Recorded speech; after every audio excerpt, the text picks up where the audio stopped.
안녕하세요. 2023년 8월 12일자 102번째 마켓 코멘트 앤 트레이딩 팁스를 시작하겠습니다. 오늘도 CL, ES, NQ, 비트코인 순으로 진행하겠습니다. CL을 보실게요. CL은 지난주 금요일에 상승할 때 81.50 라인하고 83.34 라인 이 사이에서 지지받고 저항을 받은 상황에서 끝났었죠. 그리고 나서 월요일에 바로 83.34 라인에 닿았고 또 83.30이었죠. 그래서 거의 거기서 저항을 받고 다시 쭉 빠져서 내려와서 다시 81.50 라인에서 지지받고 올라가서 이 프라이스 채널의 하한선에 닿은 상태로 장이 마감됐었죠. 그리고 나서 화요일에 다시 이 지지선 안쪽까지 들어왔다가 다시 쭉 빠져 내려와서 이 밑에서 올라오는 트렌드 라인에 정확하게 지지받고 다시 올라가서 프라이스 채널의 하한선에서 장이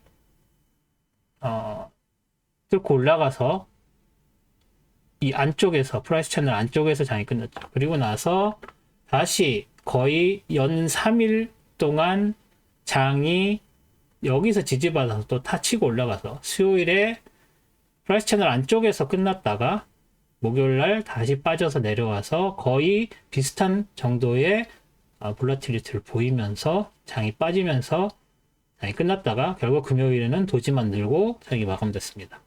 여기서 중요한 건 이 83.34 라인이 굉장히 중요한 저항선으로 사용될 거라고 말씀을 드렸었는데 결과적으로는 맞습니다만 수요일과 목요일에 이렇게 두 번씩 다 뚫렸죠. 그래서 83.34 라인이 12월의 고점이고 그 이전에는 뭐 더 위에 올라왔었지만 그 이후로는 한 번, 두 번 닿은 적은 있어도 이틀 닿은 적은 있어도 뚫린 적은 거의 없었는데 일단 이 83.34 라인이 뚫렸다는 게 중요합니다.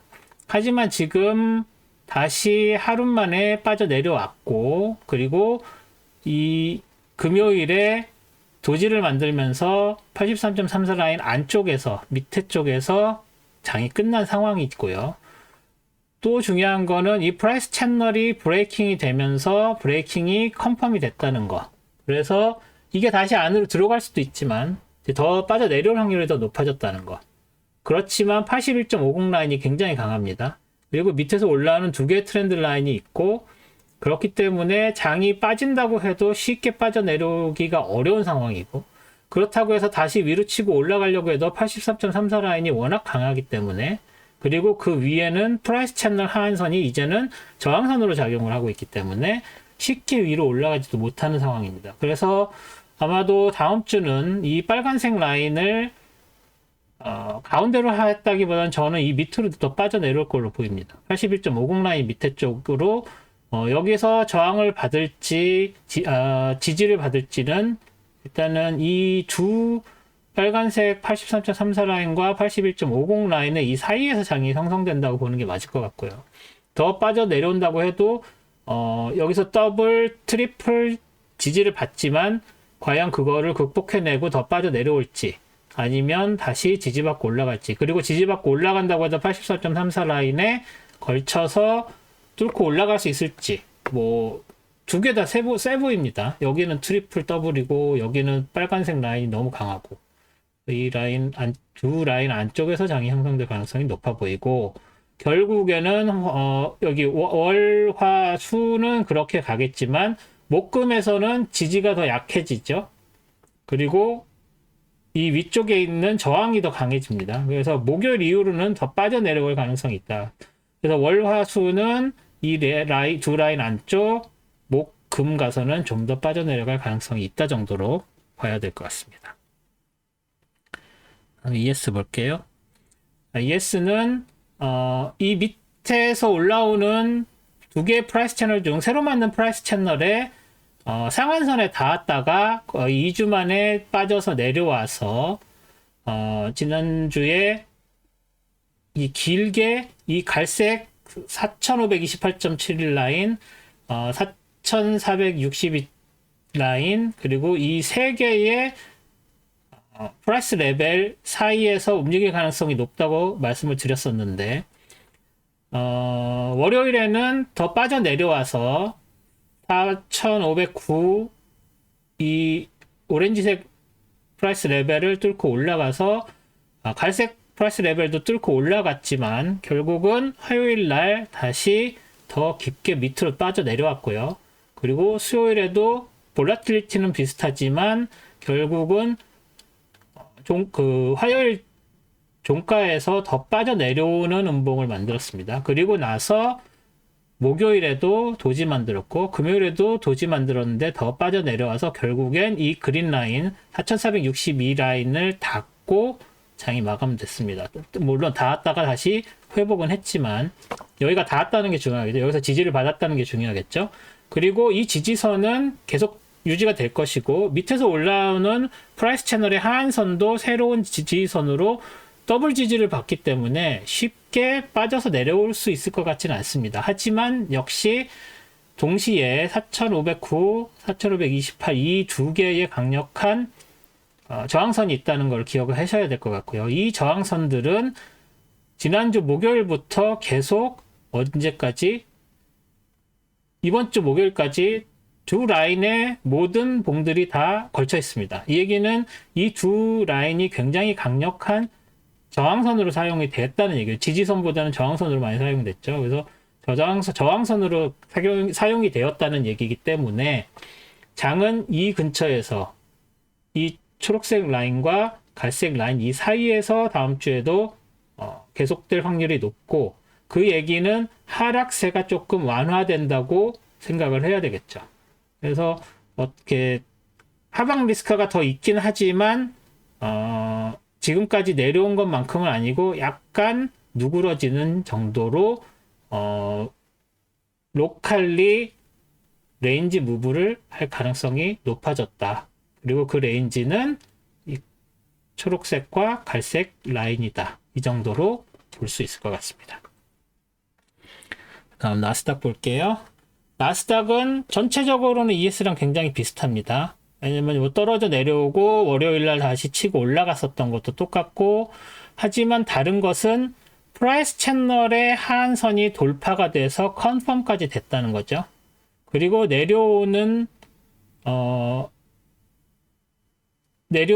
이 트렌드 라인 이렇게 그릴 수 있는데 이 트렌드 라인 그리진 않겠습니다. 뭐 크게 중요한 건 아니라서 이렇게 내려오는 추세가 조금 더 가파르고 이 초록색 라인도 돌파된 상황에서 컨펌이 된 상태고 물론 마지막 금요일에는 파란색과 이 15,268 이 오렌지 프라이스 레벨을 걸쳐 있었지만 그래도 음봉을 만들었습니다. 그래서 여기서 도진하고서 반등을 할 수 있을 것이냐 기대했지만 결국은 금요일에 빠졌기 때문에 여기서 지금 내려오는데 이 밑에 딱히 눈에 띄는 지지선이 없습니다. 새로 만들어낼 수 있을 만한 트렌드 라인도 없습니다. 그래서 ES랑은 좀 다른 게 하방 리스크가 완전히 열려 있다는 거예요. 그래서 이게 계속 더 빠져서 내려올 가능성이 더 크고 뭐 색깔 때문에 강해 보일지는 모르겠지만 이 파란색 지지선이 그렇게 강해 보이지 않습니다. 그 전에도 뭐가 없었던 거고 있었던 게 하나도 없습니다. 그래서 과연 이 파란색 라인이 그만큼 강할 것인가? 이 밑에서 지금 이렇게 프라이스 채널의 하한선까지 뚫고 내려온 모멘텀을 받쳐낼 수 있을 만한 지지선인가? 저는 아니라고 보고요. 그래서 더 빠질 가능성이 있다. 그래서 더 빠져서 내려오면은 뭐 이 지지선 있는데 별로 안 강해 보입니다. 저는 뭐 여기에서 이 정도도 뭐 있을 수 있겠습니다만 얘도 그렇게 강해 보이지 않습니다. 그래서 나스닥은 좀 더 하방 리스크가 열려 있다라고 말씀을 드릴 수가 있고 여기서 지지를 받아서 올라간다고 해도 뭐 금요일에 딱 걸쳐 있는 것처럼 여기 있는 이 오렌지 프라이스 레벨 그 다음에 초록색 프라이스 레벨 여기서 여러 번 지지선으로 작용했죠. 그게 이제는 저항선으로 작용하겠죠. 하나, 둘, 그리고 이 위에까지 올라간다고 해도 이 트렌드 라인, 뭐 그 위에 있었던 프라이스 레벨, 그리고 더 위로 올라가면 여기에 채널의 하한선 다시 만나서 저항선으로 작용하는 뭐 그런 것까지가 있겠죠. 그렇지만 밑에 있는 이 파란색 지지선보다 약해 보이지 않습니다. 다시 말해서 치고 올라간다고 해도 금방 되튕겨져서 내려올 확률이 더 커진다는 얘기고, 그렇게 된다면 파란색 지지선은 쉽게 더 뚫려버릴 수 있다고 봐야 될 것 같습니다. 하방 리스크가 더 넓다. 그래서 ES랑 코릴레이션을 하겠지만 그 레벨의 차이가 있기 때문에 더 하락으로 떨어질 가능성이 높다고 봐야 될 것 같습니다. 마지막으로 비트코인 볼게요. 비트코인은 딱히 뭐 드릴 말씀이 없죠.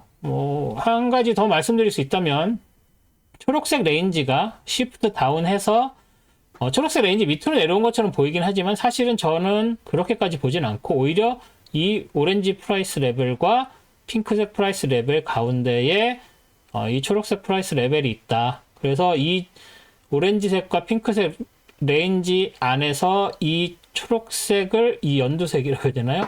얘를 기준으로 해서 스윙을 하는, 오르락 내리락 하는 그런 정도 장으로 봐야 되는데, 그렇게 얘기하기도 조금 민망한 게, 데일리 볼라틸리티를 비교를 해보시면 그 이전에 있었던 데일리 볼라틸리티들과는 엄청난 차이를 보여주고 있습니다. 너무 작죠? 그래서 트레이딩을 한다고 해도 수익을 낼 수 있을까 걱정이 될 정도입니다.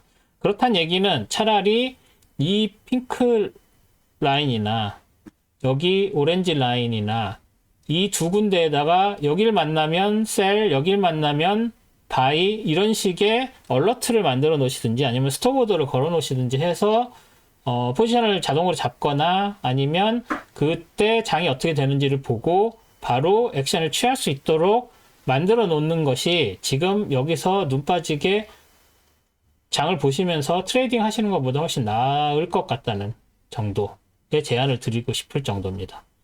너무 볼라틸리티가 적고, 이게 리퀴디티가 적어서 이렇게 된 건지 아니면 마켓 파티서펀트들의 숫자가 줄어든 건지 잘 모르겠습니다. 제가 비트코인을 트레이딩하고 있지 않기 때문에.